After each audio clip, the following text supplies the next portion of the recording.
I'll say this, at approximately 12:18 this afternoon, we recovered a body of a male believed to be, this is a tentative identification, believed to be a 36-year-old Army Staff Sergeant who we were in the process of looking for since yesterday. Yesterday morning, around 8:30 a.m., a group of men, three men, all military service members of my understanding, were boating on Calaveras Lake when, for whatever reason, the victim fell from the boat. They were traveling at a pretty slow speed, was my understanding, and he fell from the boat. Another friend tried to get into the water with him and tried to rescue him, but was unsuccessful in doing so. They returned to the banks and started making notifications. Our deputies were the first on scene with fire department from our fire department firefighters from ESD 10, who are our partners in our Marine unit. They were able to get the boat out here, and our deputies were able to get onto the lake probably within 20 minutes of receiving the call for service. That boat is kept very close to here. We did literally an around-the-clock search since that time, in shifts, working in shifts. We had deputies from the sheriff's office combined with members from ESD. We had reserve deputies, deputies from the SCORE unit. We had our mobile command post set up, and we set up an around-the-clock operation out here, working in shifts. Around noon, I jumped on the boat and was taking my turn on a crew when we did spot the male victim, and we were able to tentatively identify him as that 36-year-old service member. Unfortunately, at this point, I'm not at liberty to give more specifics as to his identification, but suffice it to say, his family members were out here, as were members of the military. They were also out here with us every step of the way while we were here, and we're a pleasure to work with under these extremely troubling circumstances. I also like to give special thanks to not just the firefighters that were out here with us, but the Army law enforcement was out here, as well as DPS 107. The Texas Game Wardens were a huge help. SAPD Eagle was also out here for a time, as was the San Antonio Fire Department with their boat. So we want to give thanks to all of our partner first responder agencies that helped us out with this case. Heartbreaking case. At this point, we are considering it an accidental death. We don't suspect foul play in the least at this point, but we will be continuing to conduct the investigation and we'll give updates as appropriate. Esta tarde nosotros vamos a dar más información tocante un caso que nosotros hemos estado trabajando desde ayer en la mañana. Aproximadamente a las 8:30 de la mañana, 3 hombres que estaban en un bote, ellos estaban pescando, y uno de ellos se cayó del bote. Un hombre de 36 años de edad, es un sargento en el ejército americano. Él se cayó del bote. Otro amigo quiso entrar al agua también para rescatarlo, pero no tuvo éxito, desafortunadamente. Ellos vinieron para atrás, para la tierra, y ya empezaron a hablarnos. Aproximadamente los 20 minutos, nuestros oficiales con bomberos y nuestro bote también, nosotros entramos al agua, empezamos la búsqueda por este hombre. Esta tarde, aproximadamente mediodía, nosotros logramos encontrar el cuerpo de este hombre. Ahorita no puedo dar más información tocante su identificación de él, pero sí sé que es un hombre que es un sargento en el ejército americano.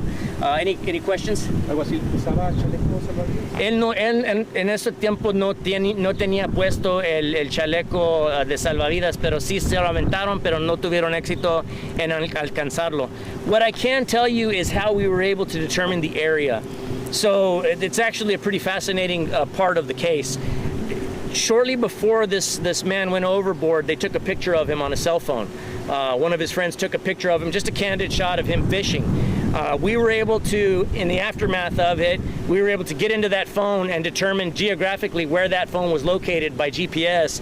We were able to go to that approximate area of the lake, and as it turns out, we were within about 60 yards where we recovered the body. Adding to it, there was a strong current going one way yesterday, and then a strong current going the other way overnight, which did play some tricks with us, and we had kind of a tricky time getting him into our own boat. Lo que les puedo dar más de información del caso es que antes de caerse del bote, sus amigos le tomaron una fotografía con un teléfono celular. Usamos el GPS de ese teléfono esa foto para averiguar dónde mero empezábamos a revisar el lago, y hay aproximadamente 60 yardas de allí lo encontramos. Sheriff, dijo que usted fue quien lo encontró, ¿verdad? ¿Nos puede decir eso en español, por favor? Sí, nosotros íbamos en el bote buscando, y yo me asomé hacia la derecha y lo vi, vi un hombro y la cabeza del hombre, y ya nos dirigimos el bote para allá, y luego allá ahí lo encontramos. Algo así, le estamos hablando de un hombre, un sargento, tenía cierta preparación, me imagino, no sabía nadar, o se habla de lo que nos dicen, que él no sabía muy bien nadar, sabía un poco, pero más que seguro que él se desesperó un poco en el agua, y por eso es lo que pasó. Yeah, from what we understand about the sergeant, he was actually in pretty good physical condition, being a service member, but my understanding is he wasn't a strong swimmer. And from what we're able to gather, it appears that he did panic somewhat, which led to his death. Yes, shortly after he went into the water, we were able to find some shoes, some water shoes, and a hat, a sun hat that he was wearing. And the current actually carried those items a pretty far distance from where we were able to find him. It's a red pennant day today. Was it like that yesterday as well? It was a pretty windy day yesterday. Last night, I was out here till about midnight on the boat, and it got pretty scary out there, quite frankly.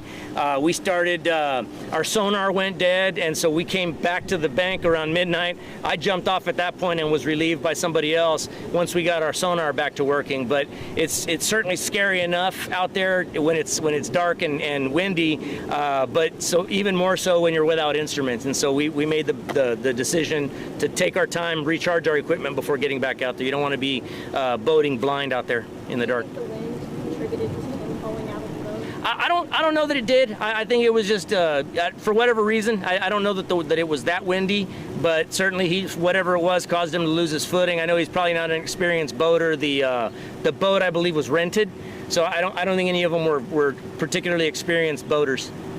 So lasting measures for safety. I mean, I know the boat was going at a reasonable speed, but no life vest. Yeah. To our audience. No, absolutely. And the last thing I want to do is appear to be victim blaming, but I can tell you from a life safety perspective, the law simply states that you have to have enough life preservers on the boat for the number of occupants that you have.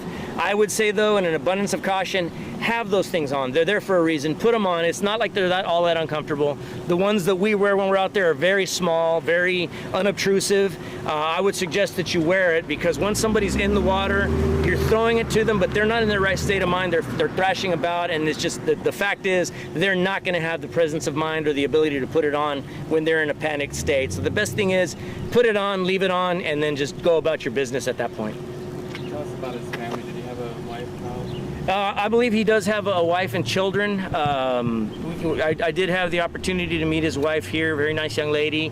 Obviously upset, but from what we could tell, she's got a great support system around her, and we sat and prayed with them. Being a service member, active duty service member, we did render a final salute, as did his military friends that were here. I mean, it's a heartbreaking case, no matter what. I did tell the family in the overnight hours or last night, and I did tell some of his service members that we were going to treat this, as if it was one of our own deputies, of course, once we were able to recover the body. And we did. We rendered our final salute just as we would if it were one of our deputies. ¿Qué tan peligrosas son estas aguas para buscar, Sheriff? ¿Están muy sucias abajo? ¿Hay mucha hierba? ¿Hay mucho debris? ¿O cómo? Hay mucha hierba, el agua está bien oscura, el agua oscuro, y pues ya con el viento el agua se mueve mucho y no se puede ver muy hondo para dentro del agua. Aunque tengamos lentes especiales para ver, no podemos ver mucho dentro del agua.